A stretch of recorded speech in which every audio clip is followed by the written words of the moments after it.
and welcome to another episode of the Black and White Thinking podcast. I once again just got the intro wrong and we're recording it again. But we're going to get there. How are you doing today? All right. How are you doing?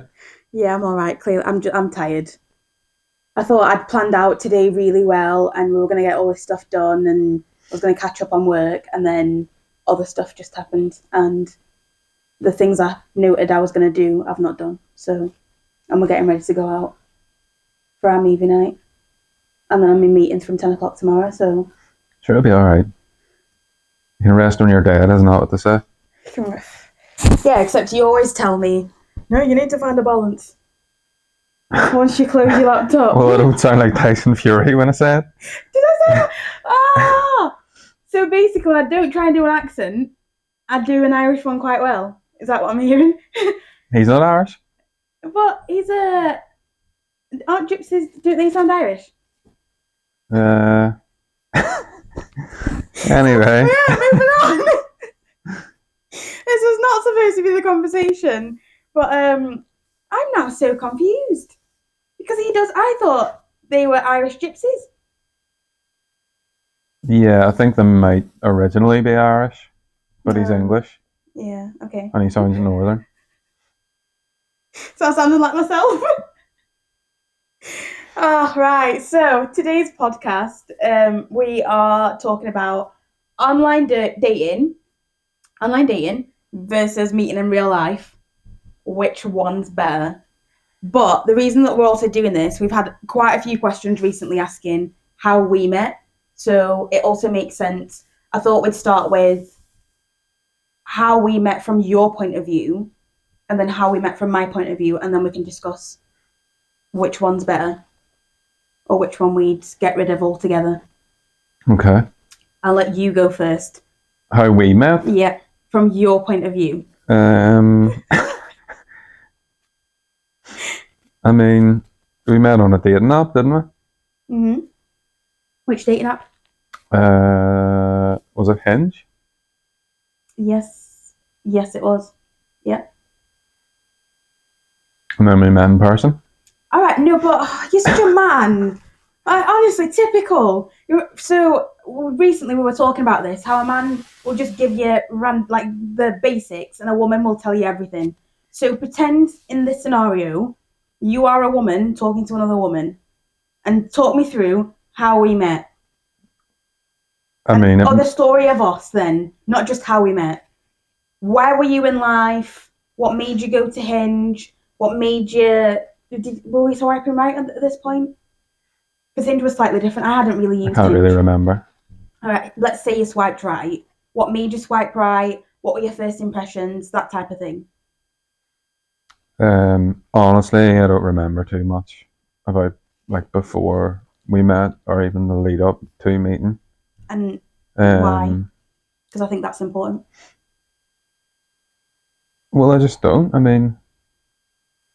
Trauma. Well, you dated as well.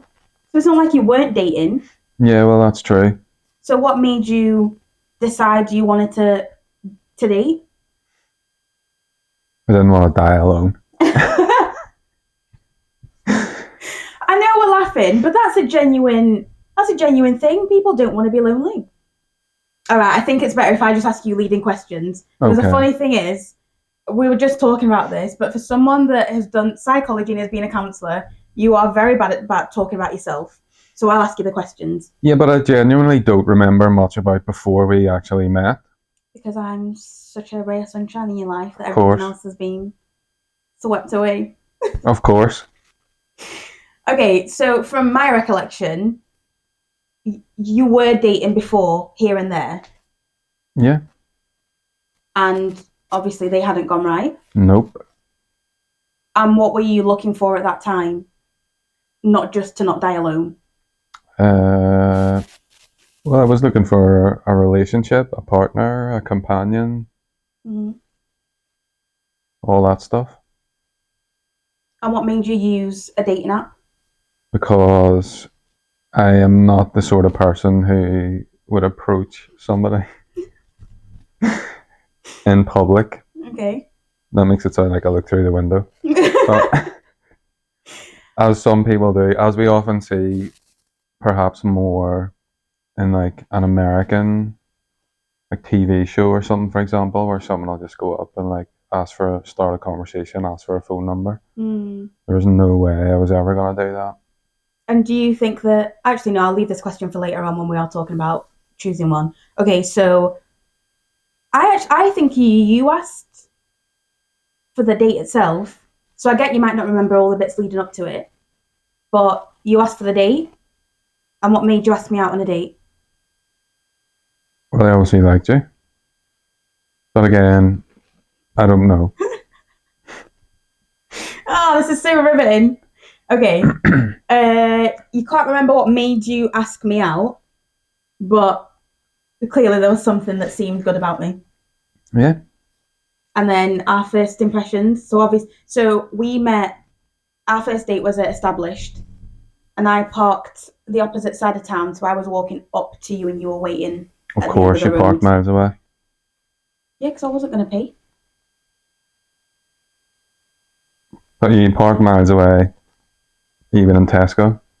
Oh, no, I don't. Anyway, right, that's later on. Right, so first impression, I'm walking down the street. What do you think? I guess I remember I liked what you were wearing at the time. Mm-hmm. And then you had a nice big bright smile whenever we laid eyes on each other.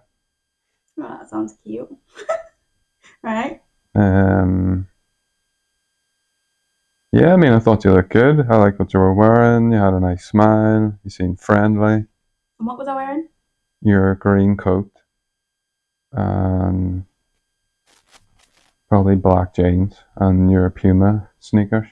Yeah, that sounds about right. I can't remember what type I would have been wearing. Maybe white. Maybe. Yeah, you're right. Because I wore the one that doesn't have the shoulders on it. Wild. Nice. Okay, and first impressions, you thought? Because obviously we sat and talked for a long time.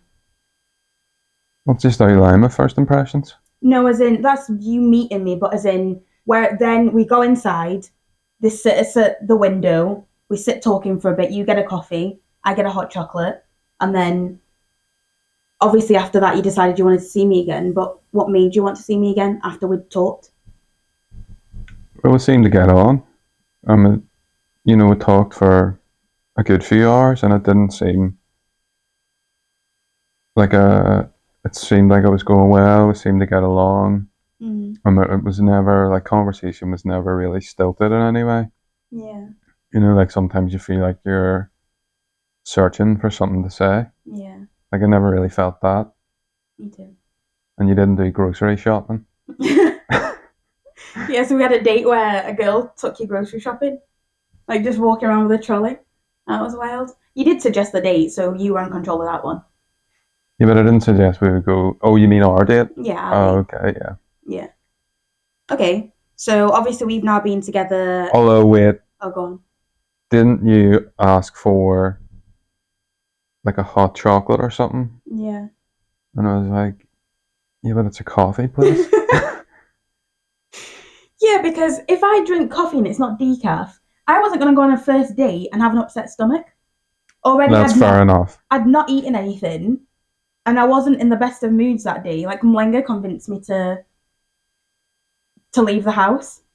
So I feel like a hot chocolate was a safe bet, but it was that's the type of hot chocolate that I feel like, coffee connoisseurs would be like, oh, dark chocolate, like, whereas I just wanted a sweet hot chocolate. I think you even asked for syrup, didn't you? Yeah, and they didn't have it. No. Yeah, I was like, what are you doing?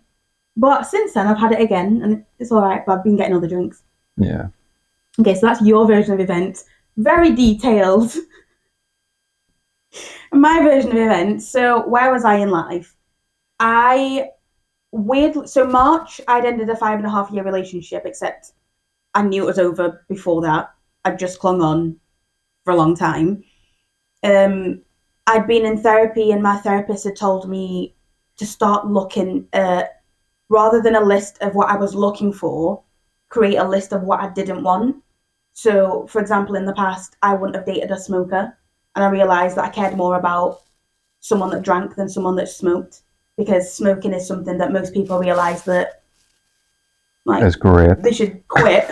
No, but smoking something that people realise they can quit. So I had this list of absolute no's, and at that time, I'd gone on a few dates, had some horror dates, had some decent ones, but I was just in the mindset of let me just get back out here. But I very much felt like all the work I'd been doing in therapy had led me to a point of I can either follow through the past couple of years of work I've been doing and actually be with someone that I deserve and deserves me, or I can keep repeating the same patterns. So just before you, I was tempted by someone I'd kind of dated before, but they'd not grown in any kind of way. And it was, I was in that position where it was like, okay, I know that I'm an adult. No matter what someone's looking for, as long as they're clear in what they're looking for, then I can deal with then what that is, whether it's something serious or not. And I didn't care about being in a serious relationship because in my mind I thought I've just come out of a serious long-term relationship. I'm like, let's just see how things go. So yeah, my version of that was I remember talking to someone on Hinge where I was like, I remember being in therapy going, I don't want to date someone that has mental health issues because I can just see us triggering each other and we're not going to be able to communicate.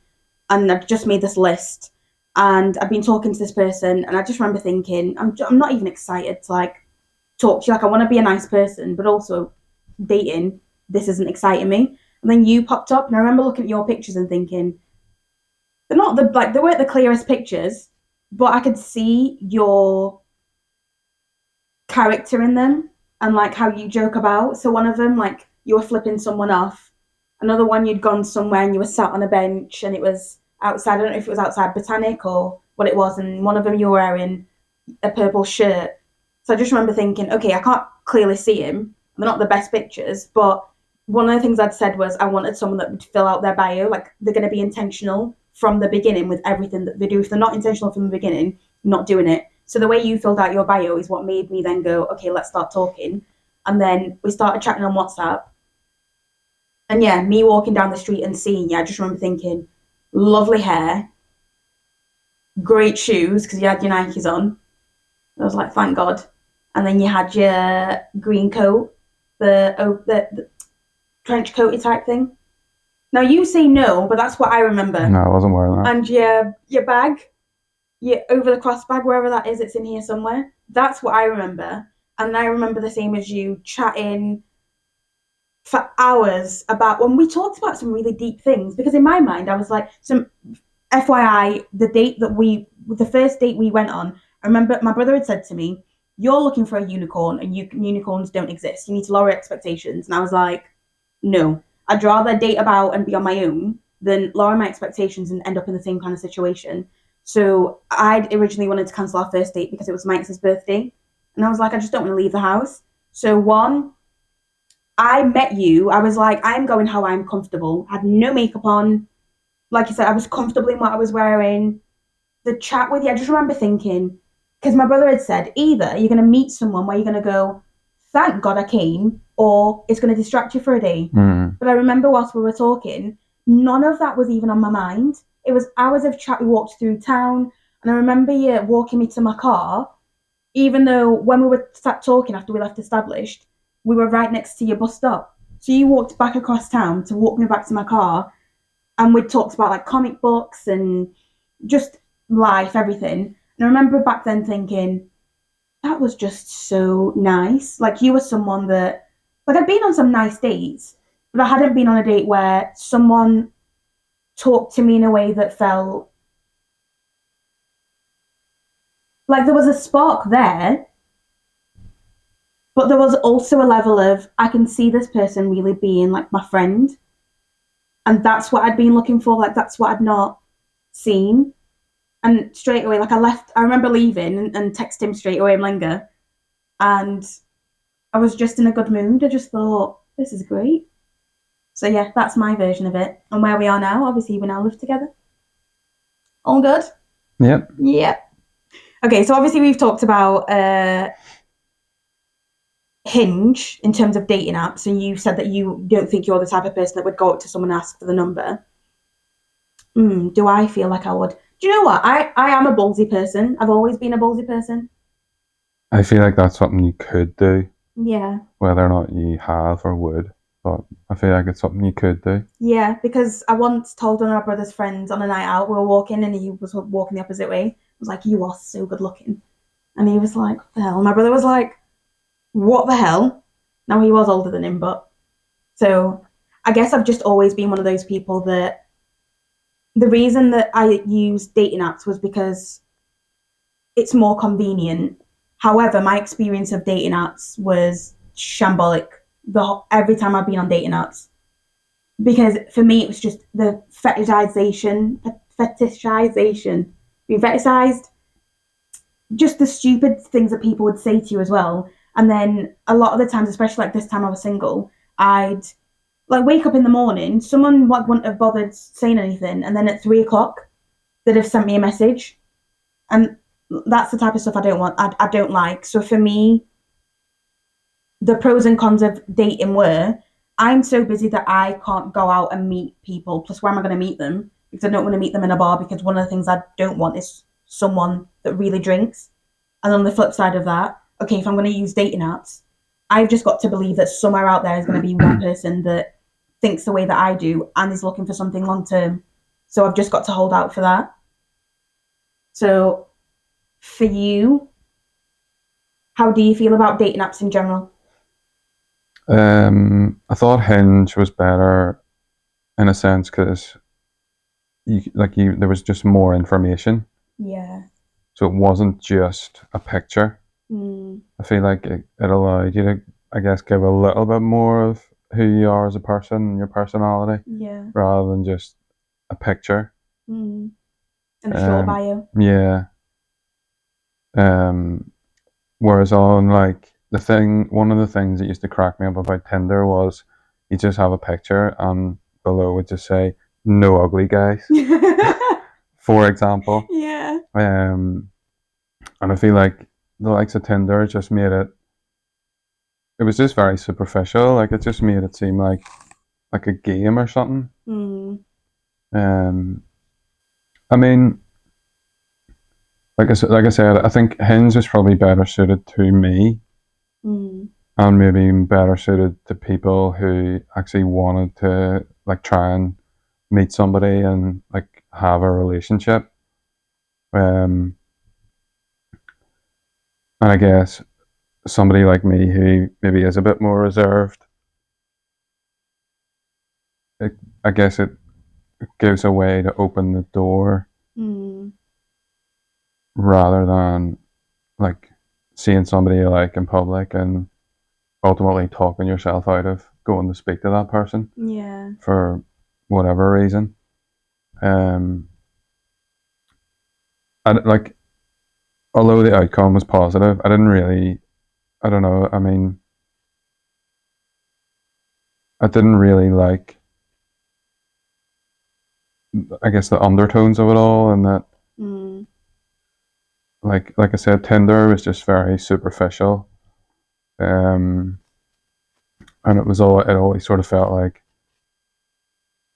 you were just another swipe away from like not seeing that person again, for example, or Yeah. um, whereas like I said, Hinge seemed a bit more suited to like me, and like it gave you a bit better of an idea of the person that you were. Maybe I mean I guess ultimately they all start with a picture of somebody, Mm.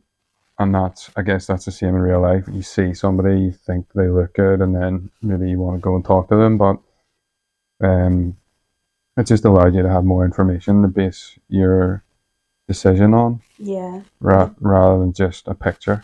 Did you try Bumble? I think so. Yeah, because Bumble, then the girl has to speak to you first.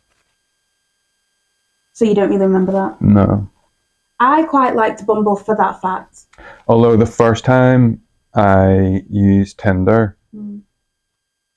I think I had set what I was looking for to everyone, and woke up one day to like hundreds of likes.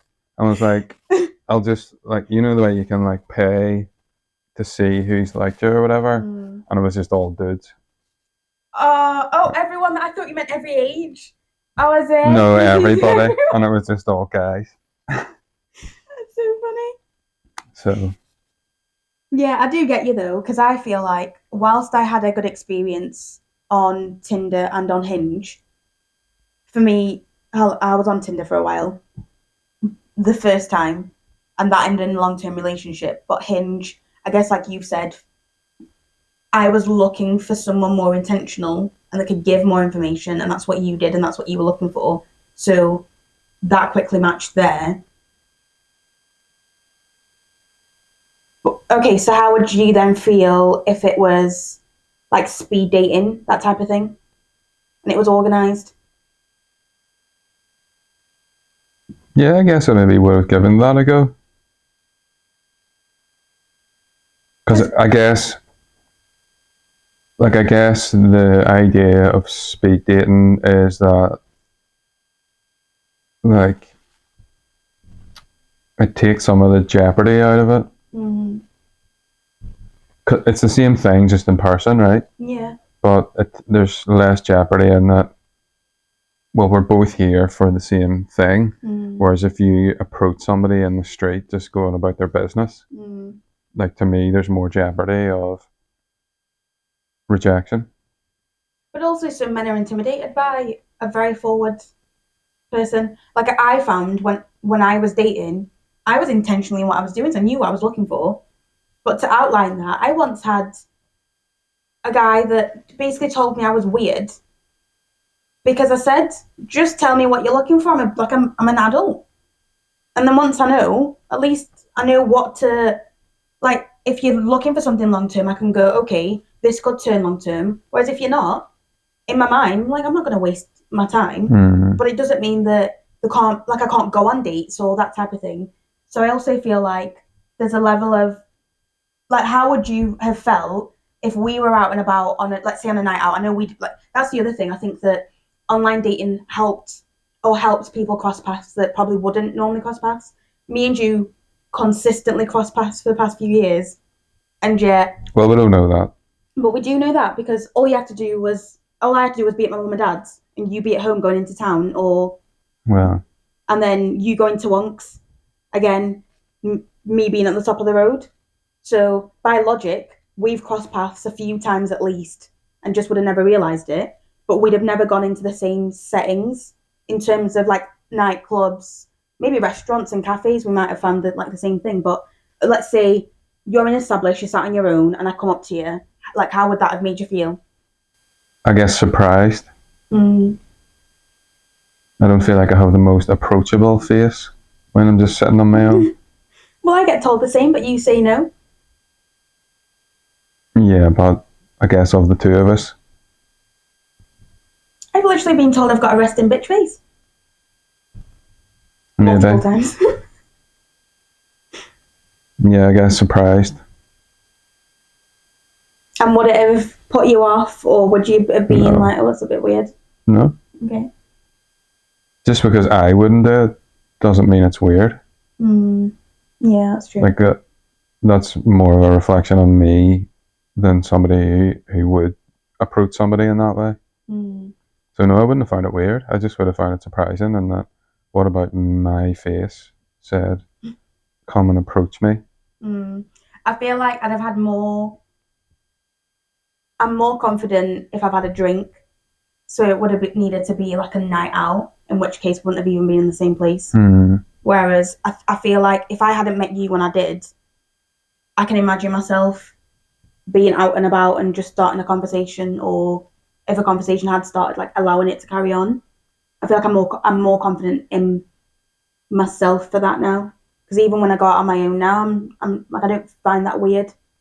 I quite enjoy it. And sometimes people do talk to you and you're like, okay, but I want to be on my own. Or, that was interesting. So which one are you for? Which one would you get rid of? I mean, I guess in an ideal world, people would meet in person in the real world. But for me, I guess dating apps suited me because, like I said, open the door, like it gives you an in with somebody. So, but also there are different ways to meet in person. So let's say being devil's advocate, we've talked about one idea of like speed dating. What if it was through your friends, through family? Like, would you have been set? Like, would you have happily been set up with No. someone? Really? Absolutely not. What if Aunt Michelle turned around and said, "Oh, I've got a nice girl that I think could be good"? Would you have taken them out? I would need more information. Okay, but everyone else know. Yeah. Okay, so really, online was more for you. Yeah. So, and why wouldn't you trust your friends? Not that you don't trust your friends in general, but you know what I mean. I mean, I don't know that it's a case of not trusting them, but I guess it's on someone else's terms. Whereas, to a degree, dating apps are on your own terms. Yeah, that's true. As much as it can be. I suppose, I wonder, has it now got to a point where it's weird for somebody to approach somebody in person now? Yeah. Or they see somebody they like in real life and then go on dating apps and try and find them on there. Or I guess find their Instagram. Yeah, I've heard of people doing that. But to me, that's weirder. But I've also heard of people that would go, you know, like to they're Trader Joe's, like these are Americans, but like our equivalent with B&Q on a Saturday morning, they go to B&Q, the mum tells them to go to B&Q because that's where the handymen are, the ones that wake up in the morning to get stuff done during the day. Would. But, so there are people that do actively also like find places, because the other thing is, where do you meet people? Number one, you don't want to meet people all the time in bars because, again, setting your intentions. Again, not saying there's anything wrong with like hooking up on a first date or doing anything like that, but depending on how you want things to be, there's normally an assumption that if you meet someone on a night out, that something's going to happen. Yeah. Well, there's that whole thing of like the supermarket, isn't there? You see like sitcoms and stuff or whatever, like people meeting in the supermarket. I wonder if that does happen. I know we went to a comedy night where a guy did know a girl at school and then they met again and she worked in the supermarket and that's how they started going out. Yeah, but he asked, like he just went up to her and asked her out. And what, they were like early 20s. Even in my early 20s, I would never have done that. Really? Do you know what? The more we talk, the more, because I feel like I'm ignoring a lot of my negative dating experiences. And like I've said, a lot of it was just not being treated as a human being. And it was things like, have you been with a white guy? Like, what does it matter to you? So I feel like in the past, I have met people through friends and that worked quite well for me. I have met people on dating apps, but I think I enjoy, if I was to date again and it was easier to not use apps, I think I would be the type of person that, like Jockster, I keep seeing they put like nights on for like dating. I think that's the type of stuff that I'd have probably started trying to go towards, or I'd have started going to places where if I was looking for a particular type of man, like a golf club. But do you know what I mean? Not the darts. Not the darts. But again, I know that there are some women that will go like to expensive bars and will just sit there and wait for a guy to come and talk to them. So again, not bashing any of that, like each to their own. But I think I would have gone down the route of choosing the types of places that I would want to spend recreational time in, and then hoping for the best, but also hoping to be set up by a friend. Because I think in the past, I can't lie, yes, the relationships haven't lasted, but my friends have been quite solid and not always intentionally setting you up, but just because they, like, if we've gone on a night out or gone to do something, they've invited the type of person that would fit into that situation anyway. So automatically, like you're saying, it's like, it might not be that it's on a dating way, but you start with a friendship and there's that intention of, we are people that can spend time together, because the dating apps were just, I find that really, that process just draining. And it's that whole, like you said about swiping, you might, like, you miss a swipe and you're like, oh, I didn't mean to swipe that person. And then you are tempted to pay. And then it just brings up this whole other stuff where it's like you easily, I guess because I also work in marketing, I've always had that thought in my mind of like we're all so easily manipulated, and they've done it in that way where we're getting instant gratification with a swiping, so nothing is good enough there. And even some of the people I'd be talking to, it's like, all right, I know you're talking to other people, but it's like you're also holding out for something else. Like, why can't this situation right now be good enough? See it through and then move along. Like, I even had one guy that was like, why didn't you just ghost me? When I said, like, I'm not feeling this. And I just thought, what kind of an answer is that to give someone that's trying to let you down gently, but also at least let you know that it's not you? Because I feel like that whole culture of ghosting and not knowing where people stand, I think you're an intentional person, so we never had to worry about that.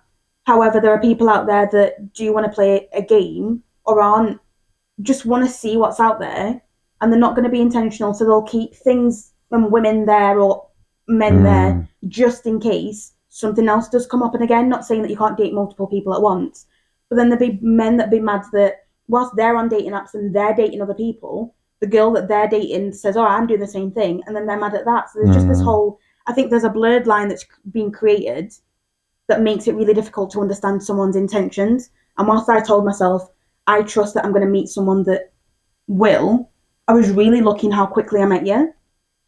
But also that could have taken months to happen, and months to get to that place, and that would have messed with my mind. I feel like dishonesty is built into some of them though, isn't it? Because I don't ever recall anyone ever having on their profile that they were just looking for like a physical relationship. Yeah, that's true. But presumably some people were on there for that. Yeah. But did you ever see any men who had put on that's just what they wanted? I actually had, but very rarely. But I wonder then how many swipes they actually got. Because how many women are going to go, oh yeah, that's what I want, and then tell the guy? Because does the guy really want, in his own mind, maybe they do, but I wonder how a guy would feel if a woman then messages him and was like, yeah, that's all I want. Yeah. That freaks people out as well. But do you know what I mean? Yeah. So I don't feel like it allows people in the main to actually be honest about their intentions. Yeah. I suppose my intentions were that I wanted to find a relationship, so it's easier that way, but the other side of it, I don't ever recall anyone just putting up that they didn't want a relationship, like a long-term relationship. Yeah, I don't really think it's something that girls put on there. I don't think it's something anybody puts on there. No, but like I said, I've seen some guys do it. Not many, but again... But then I wonder how successful they are. But some of them are, if they're just looking for a hookup. Again, like I said, there'd be people that you'd wake up and you'd go, well, clearly that was your intention because we've not talked and you messaged me at 3 o'clock in the morning. So that would have happened then. And I do know of people that would, like girls that also would have gone down that path, which again, like I'm saying, no judgment whatsoever, each their own.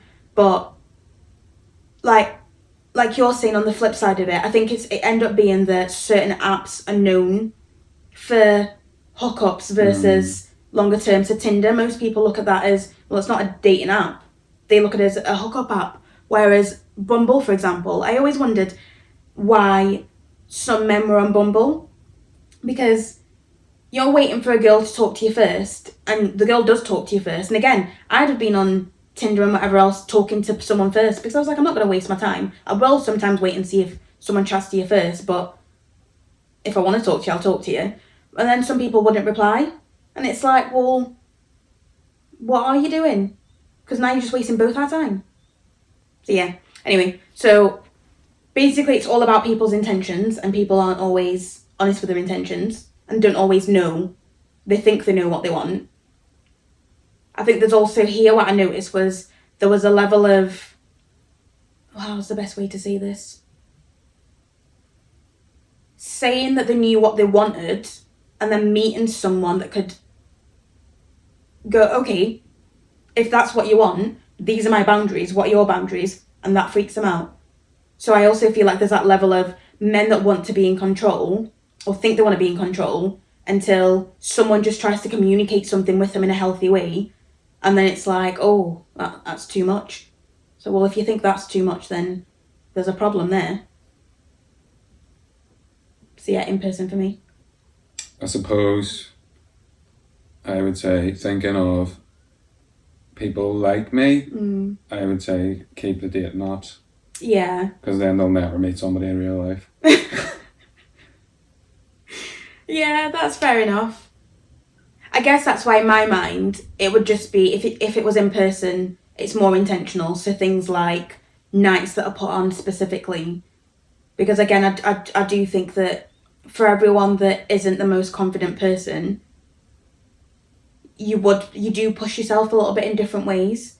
So if most people were like, that's not really working, what would the next option be? Like, there are things that are put on, you do start to look for other options. And again, not saying go to like a dating night or a dance class or that type of thing, but it also gets you out of the house. And like I think there's an intentional way of doing it where you're doing it for you to get out of the house, but also if something does come of it, great, I can also meet someone and I'm practicing those skills. Because again, even the skill of being able to sit and chat. Like, I was on dates where people just couldn't have a conversation. And just sat there going, but by text, you seemed all right. But as soon as you're in person, you can't even have... I think with me and you, what I also remember is, I remember being sat on the bench with you, and there was a point where we weren't talking, and I was like, this isn't awkward. Like, it just felt comfortable. So I think there's also that element of people aren't very comfortable with themselves. So when there's a silence, in real life, that does not work well for them. Whereas if you text it and you can put your phone down for a little bit and like that's okay. Should we end it there? Yeah. Well, at least we don't have to go through all that again. I was thinking about this the other day. I would hate having to go through all that again. Yeah. It'd be absolutely horrible. Because it's just, and the amount of people, especially on our TikTok page, that are like, you're giving me hope, but it's absolute shambles out there. I completely get it, because I'm like, if that's what I experienced, I know it's 2 years ago now, bloody hell. 2 years ago, and then 6-7 years ago, or 8 years ago, it's only getting worse. And people's attention spans are even shorter. There's just, people don't actually want a connection. Like, it's, yeah. So for those of you out there struggling, good luck. Glad it's not me. Yeah. Right, we will see you guys in 2 weeks. Well, thank you for leaving your comments, leaving your suggestions, liking, subscribing, all the bits that you do. Keep doing it. And yeah, pass on our podcast to people, because... Force them. Force them. Hold them down. Shine a light in their eyes. Make sure they watch or listen to our podcast and engage on our content. Yeah. And yeah, anyway, we'll see you in 2 weeks' time.